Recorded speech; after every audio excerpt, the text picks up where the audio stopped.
Ah, che fastidio! Disney ormai produce solo sequel, spin-off, reboot e remake, niente di originale, le idee sono tutte finite. Stop complaining that Disney doesn't make original stories if you don't show up to movie theaters and support them in the first place. Who said that? Già, in realtà le idee originali, che quantomeno non arrivano da franchise più consolidati, ci sono, solo che la gente non va a vederli. Per Disney ne è stato un esempio Encanto, Strange World e Wish, mentre Pixar, dopo il mega esorbitante successo planetario di Inside Out 2, quest'anno ha fatto uscire Elio che, ovviamente flop. Secondo me non era poi così tanto male come film.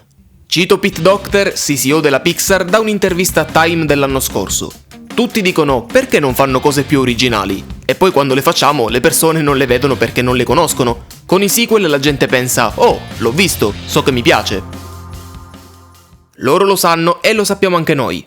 Per questo in questi anni sono stati prodotti vari sequel e ne sono stati annunciati altrettanti. Il prossimo anno, assieme ad un'idea originale come Hoppers, arriverà Toy Story 5. Poi nel 2027, anno in cui dovrebbe arrivare un solo film Pixar, uscirà Gatto, il nuovo film di Enrico Casarosa, il regista di Luca. Ed è anche questa un'idea originale.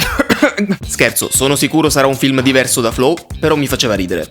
Infine, dal 2028, grazie a questa timeline mostrata al Destination D23 di qualche giorno fa, sappiamo che in questi anni arriveranno anche Gli Incredibili 3 e Coco 2. Si pensa il primo nel 2028 e il secondo nel 2029. Teoricamente nel 2028, oltre agli Incredibili 2, dovrebbe esserci un secondo film Pixar quell'anno. Però mi sembrerebbe strano vedere due film da franchise in uno stesso anno. Quindi molto probabilmente se arriverà un secondo film nel 2028 sarà un'idea originale. In ogni caso, oltre a questi film Pixar già annunciati ufficialmente, girano ormai da tempo varie voci su dei sequel che sembrano non avere avuto ancora luce verde da parte di Disney, ma che sarebbero già stati pensati o persino scritti e abbozzati. Tra questi, un nuovo film de Alla ricerca di Nemo, un sequel di Monster Inc., Ratatouille 2 e ovviamente, come da titolo, Cars 4. Io nel 2020, il lontano 2020 ormai, avevo già pubblicato un video per parlare di Cars 4, per teorizzare sull'uscita di questo film, però da allora non ho dato particolari aggiornamenti, anche se qualcosa c'è stato. Ma andiamo per gradi. L'ultimo film di Cars 3 per l'appunto, è arrivato nel 2017. Da allora fino ad oggi non abbiamo più visto Saetta e compagnia ruggente. Al cinema, quantomeno. Perché su Disney Plus, invece, nel 2022 è arrivata Cars on the Road, una serie da 9 episodi canonica ambientata dopo Cars 3, in cui non accade moltissimo per quella che possiamo approssimativamente chiamare trama centrale di Cars. La sorella di Cricchetto si sposa. Basta.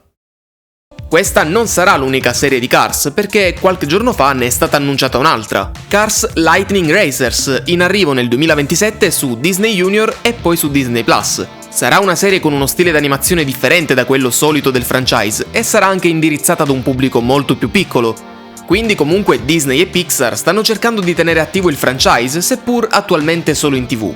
Ma dal 2020 ad oggi ci sono state delle novità, come già anticipato. Piccola pausa veloce per informarvi che in descrizione trovate tutti i link importanti: Instagram, TikTok e Letterboxd per quanto riguarda i miei social. Su Instagram, oltre ai reel che ricarico anche su TikTok e sugli shorts qui su YouTube, trovate nelle storie in evidenza o in tempo reale il format Nerdsuit, dove vi tengo aggiornati costantemente sulle news, i rumori, i leak e tanto altro dal mondo del cinema, delle serie TV e dalla cultura pop in generale. Nerdsuit non lo trovate solamente nelle storie Instagram, ma anche qui nella community di YouTube, mentre se volete sapere in breve cosa ne penso di un film, seguitemi su Letterboxd, dove scrivo delle piccolissime recensioni dopo la visione di un film in sala o a casa. Giusto due paroline per far capire cosa ne penso. In descrizione trovate anche il link di Pumpling, il sito con cui collaboro ormai da tantissimi anni, in cui trovate tantissime t-shirt a tema cinema, serie TV, videogiochi e tanto altro. Ogni settimana ci sono sconti interessanti, anche perché sul sito non trovate solamente t-shirt, ma anche quaderni, calze, poster, tazze, zaini, canotte, costumi da bagno, chi più ne ha più ne metta, c'è davvero tantissima roba. E se al momento del pagamento deciderete di aiutarmi e supportarmi in qualche modo inserendo il codice ILPensiero4, avrete diritto ad inserire nel carrello un paio di calze gratis a scelta. Voi scegliete la fantasia che vi piace di più, inserite il paio di calze nel carrello e questi saranno un regalo del sito e del mio codice. Ovviamente acquistando tramite il mio codice supporterete il mio lavoro qui su YouTube e sugli altri miei social, mentre se volete supportarmi in modo totalmente gratuito potete lasciare un like, iscrivervi se vi trovate qui per la primissima volta, condividere magari questo video, e poi c'è la nuova funzione dei punti hype accanto ai commenti, che è magari un'ulteriore possibilità di aiuto per canali come il mio. Adesso però torniamo a parlare di nuovo di Cars 4. Lui è Jay Ward, il direttore creativo dell'intero franchise di Cars, che ogni tanto rappresenta anche la Pixar in vari eventi automobilistici internazionali. L'irreprensibile Jay ha avuto modo di rispondere a qualche domanda su Cars durante la Porsche Rennsport Reunion del 2023, dicendo: "Ci sono altre cose legate a Cars in arrivo, non posso dire molto di più per ora, però Cars ha una vita propria che continuerà. In questo momento sto lavorando a dei progetti davvero divertenti che vedrete tra un paio di anni, questo nel 2023. Cars on the Road era già uscita su Disney Plus e tutto torna perché un paio d'anni, 2025, e quest'anno è stata annunciata l'altra serie per il 2027. Però lui parla di altri progetti, plurale. E sinceramente non penso si riferisse solamente ad una serie per età prescolare. Credo che stesse indirettamente confermando l'idea di un sequel al cinema. Anche perché, passando al 2024, novembre per l'esattezza, meno di un anno fa, al D23 Expo Brasil ai partecipanti è stato presentato un sondaggio che li invitava a scegliere tra vari titoli quale fosse il più interessante in uscita.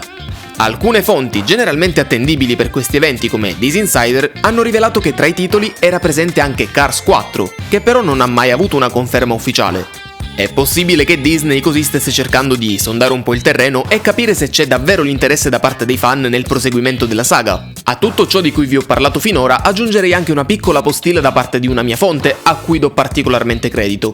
Cars 4 starebbe davvero solo aspettando la luce verde da parte di Disney, basta solo un ok e inizierebbe la produzione vera e propria, e magari potremmo avere la conferma, se tutto va bene, se Disney deciderà di produrlo, già il prossimo anno, magari al D23 che si terrà dal 14 al 16 agosto 2026. Attenzione, ciò non vuol dire che inizieranno a produrlo dal prossimo anno, magari i lavori iniziano prima o magari sono già iniziati. Ora mentre vi parlo possibilmente Disney ha appena messo ufficialmente in cantiere il film. Sempre solo speculazioni, non c'è ancora nulla di ufficiale riguardo Cars 4, il film non è stato ancora annunciato, ma staremo a vedere, non ci resta che aspettare. Di sicuro per le tempistiche il film non arriverà prima del 2028-2029, ma contando che in quegli anni ci sono già Gli Incredibili 3 e Coco 2, io direi anche 2030. Poi, io personalmente non so in realtà quanto vorrei un quarto film, mi piacerebbe se ci fosse una storia solida con delle motivazioni interessanti per proseguire. Il terzo non mi è dispiaciuto affatto come film, anche se ha indubbiamente i suoi difetti. Nonostante Saetta McQueen non si sia ritirato del tutto dalle corse in modo definitivo, in un possibile quarto capitolo vorrei vederlo godersi la meritata pensione, lasciando spazio magari a Cruz o a altri personaggi nuovi. So che è una cosa che in molti potrebbero non apprezzare e per questo secondo me il protagonista resterà comunque Saetta, ma in ogni caso direi di aspettarci una sorta di legacy sequel. Io vi invito come sempre a farmi sapere con un commento qui sotto cosa ne pensate voi. Attendete Cars 4? Credete che tutto ciò di cui ho parlato in questo video possa essere magari un indizio per la possibile uscita di un Cars 4 in futuro? Cosa che comunque sarebbe più in là nel tempo, come ho già detto. Mi fa ridere pensare che nel video uscito nel 2020 su Cars 4 davo come data massima per l'uscita del film il 2025. Beh, è stato meraviglioso come film quest'anno. Ma ragazzi, vi ringrazio per essere rimasti fino alla fine di questo video, vi ricordo che in descrizione ci sono tutti i link importanti, Instagram, TikTok, Letterboxd, e c'è anche il link di Pumpling, codice ILPensiero4 per avere un paio di calze gratis a scelta. E niente, io sono Andri, questo è stato un altro mio pensiero per voi, noi ci vediamo in un prossimo video sempre su questo canale, Andri passa e chiude. Ciao!